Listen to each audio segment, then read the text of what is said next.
Olympi. Olympi. Vernos. Oh shit, it's in Greek. Didn't really think that went through, did you? It's that one. Right there. There's Mesta. It's that one right there. Can't read it because we don't know how to read Greek. Helpful, Jim. But I know where it's at. It's true. Hey guys, it's a long overdue video, but we're finally getting a chance to tell you all about our trip to the second part of our trip to Greece and Chios.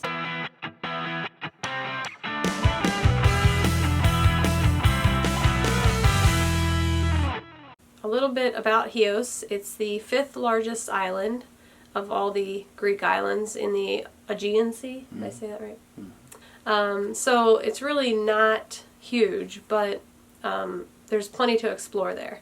And we had a little over a week, about a week and a half there, and I feel like we didn't get to see everything. So plenty to see and do there. So we just want to tell you about some of our favorite things that we did there and why we love Chios so much. Why were we in Chios? How do we pick Chios? Well, you made me go. No, I'm kidding. So my brother-in-law, or my sister's husband, his family is from Chios, specifically the village of Pyrgi, and we were able to go and spend time with his family there. So that kind of made the decision easy as far as which island we wanted to spend a bunch of our time on.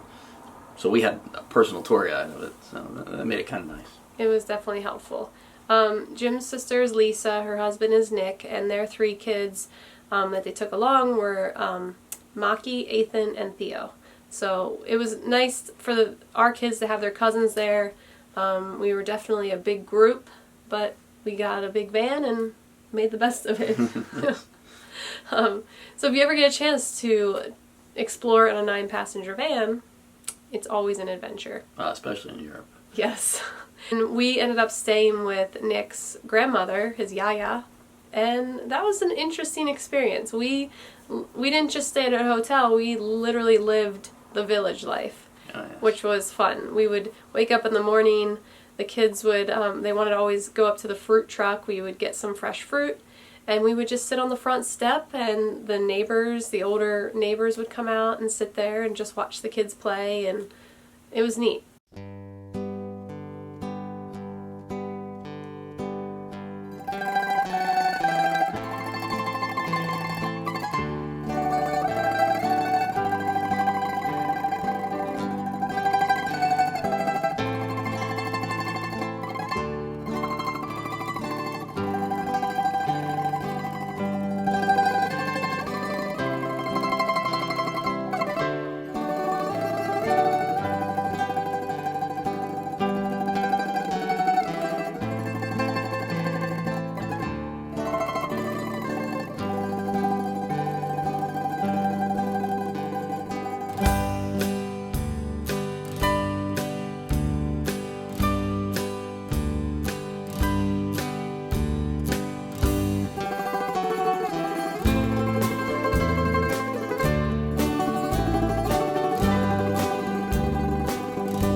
So that was one of my favorite things. I would say the villages. And it wasn't just Pyrgi. Now, in my opinion, and a lot of other people's opinions, Pyrgi is one of the most picturesque villages on the island. Some people refer to it as the painted village, but it's a little bit of a false statement because the buildings are decorated and they look like they're painted, but they're actually not painted. It's actually hand carved. It's etched. Yeah, etched into the building. So the amount of time and effort that goes into making each building look so unique is amazing. I have no idea how long it would take, but so Pyrgi was a lot of fun. We ended up spending most of our mornings and evenings hanging out in the platea, which is basically their like town square. Everybody meets up in the morning, eats together. They all kind of go back for their naps, and they come back in the evening. It's the nap time's pretty cool. I'm on board with that. And it's not like a nap time that some people do. This is like a countrywide nap time. Like some of like the pharmacies closed for nap time, which I was just like, we need that in America. I'm pretty sure. Maybe we would all be a little less stressed out. So some of the other villages we went to, two are actually right near Pyrgi, and it's Mesta and Olympi.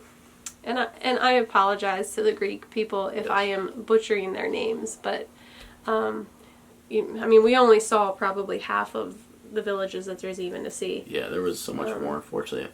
Downside, though, if you get motion sick or car sick or anything, driving that is very difficult just because the roads, it's a lot of switchbacks because it's very mountainous, and that was something I guess I didn't realize. Yeah, no, we had no idea. It's like in the center of that island, it's the and elevations. You're on the edge of a cliff. Yeah. That was actually, at least for me, that was the most fun day we had, was the day we took the trip up north. We went to see, it would be Nick's mother's family, was from when I say village, there was like 6 people living there. Yeah, it was like a ghost town. It really and how do you say it?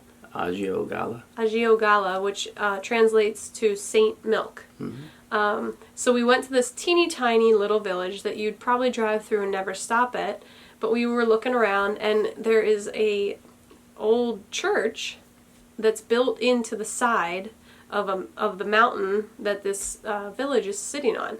So to get down, there's steps, but it was a fun adventure just getting down to it.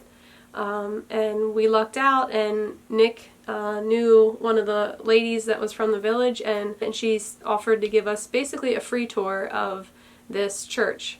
I think it's a stop for tourists in the busy season, but so we got our own private tour of this church and just the history of it and the details that went into the carvings in it, and it basically you walk into the first area and then the rest of it's in a cave. Yeah, it was actually, that's why it was built on the side of the mountain, because it was part of this cave system.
That in itself was a neat experience, and also getting there, because I felt like every turn there was a new view that you just wanted to stop and take a picture. It didn't get old, no. That's for sure.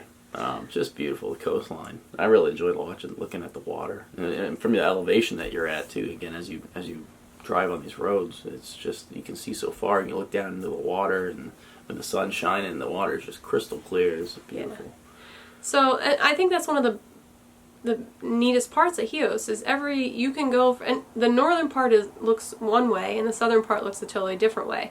So you could spend weeks just exploring the island and see all different types of terrain and different views.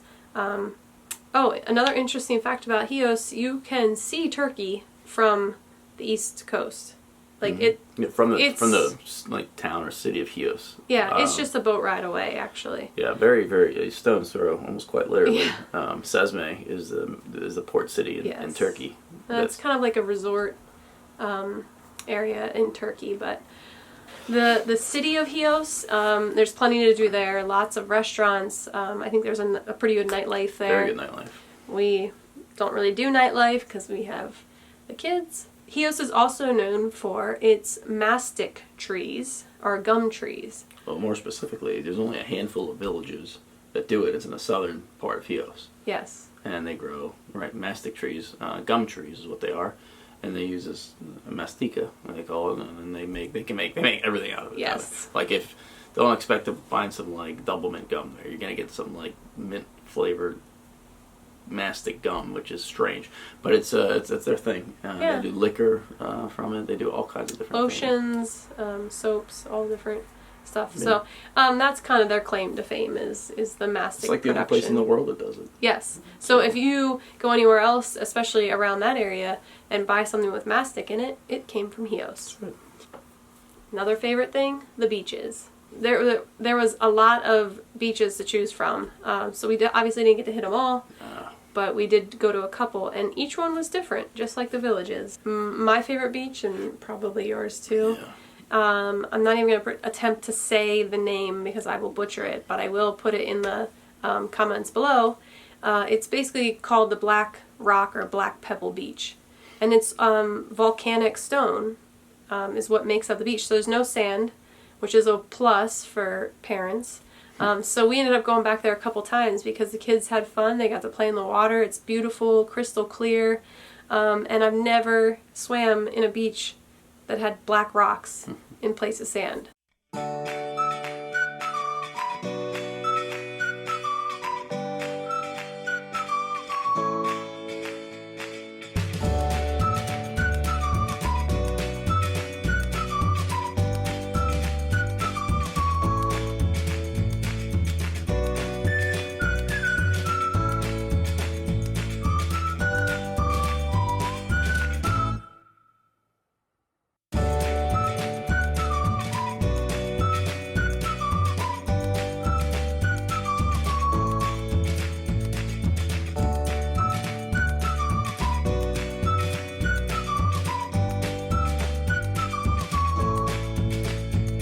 We started to mention in our last video that we were in Greece, especially on Chios, over the Greek Orthodox Easter. That's right, it's the Holy Week. So that was interesting. Yeah, so there was a lot of parties going on, a lot of good times, a lot of fireworks. Yeah, things.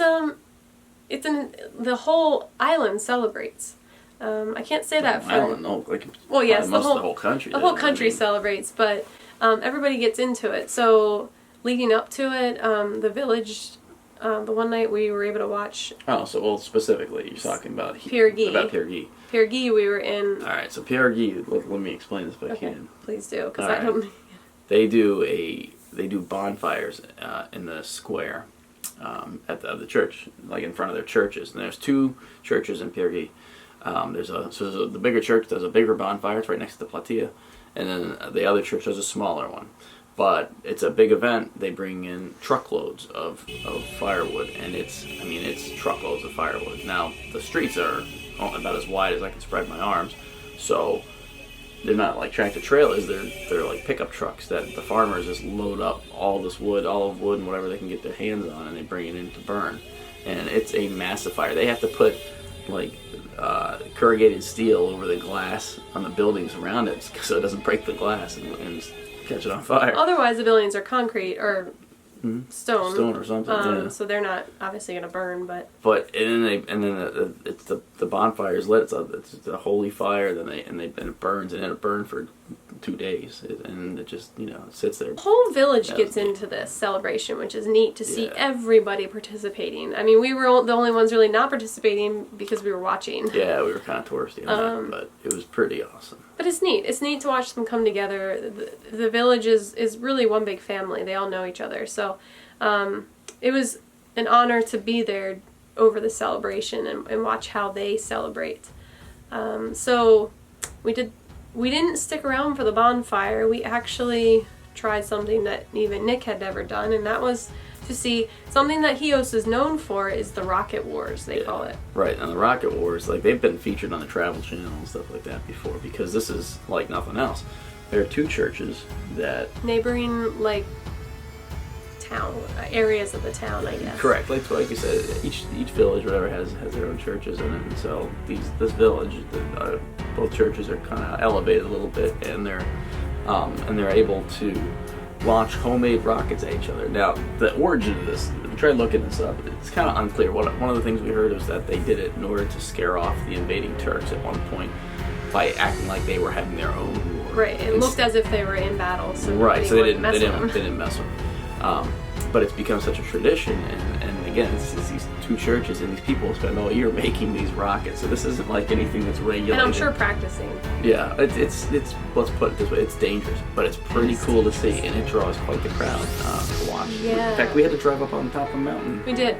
If I could give you one tip, or maybe one con of the trip, and that was really the rocket wars. It was neat to see, but it was, you need to pre-plan it. We did not pre-plan. You have to, I don't even know how you're going to find the best place to watch it. Like I said, we were on the side of a cliff, which wasn't ideal with the kids, but we did get to see it, and it was interesting, and I'm glad we got to see it, but it's a late night thing, because it starts shortly before midnight, the celebration being at midnight. But we did have a neat vantage point, because once midnight came around, not only did the rocket wars pick up, but there was fireworks going off across the city. So that was neat to see. But yes, the rocket wars were pretty neat, and just the entire Easter celebration, being there for that was awesome. And of course we went back and set off our own fireworks one of the nights, because the kids were so excited to do that. Yeah. And nobody lost a hand. No, hey, especially Look, Nick and I. You got them all? Yeah, see, like 5 there. Oh. We had a great time. Absolutely. We made some new friends. Shout out to Aki at Stoa Cafe. Oh, yes. And Pyrgi. If you find yourself in Pyrgi, find Aki. He has the best restaurants. Yeah, very good. In town, in the village. Shout out to Yaya for letting us stay in her house. Yes, thank you, yeah. That was interesting. And the neighbor, I can't remember his name. I forget his name. He was a good guy. He was a good guy. Every morning he'd bring Finn some other fruit or something, like. Fed our kids, I guess, because they know they eat all the time. So. There's so much of Greece we did not see, but if you ever find yourself in Greece and you're not really sure what island to go to, check out Chios. It's, in the grand scheme of things, it's pretty untouched by tourists. There are tourists there, obviously, but it's not like Mykonos or Santorini or some of the other islands that are more well known. So things are probably a little cheaper there, and you're definitely not going to have the crowds there, but you're going to have the same picturesque views and beautiful beaches, and so if you ever get a chance, check it out. It's a beautiful island, and we love the people there, and we appreciate the hospitality we were shown, especially on the island. Yes, thank you. So, not sure where we're going to be going next or what adventures we're going to find, but we got done with a bunch of house projects that were way overdue, and hopefully we can get back to spending some family time doing some fun stuff. So stay tuned. Don't forget to subscribe to our channel and check out and see what next adventure we do. And as always, thanks for watching, guys. Thank you. Take care. Bye. Bye.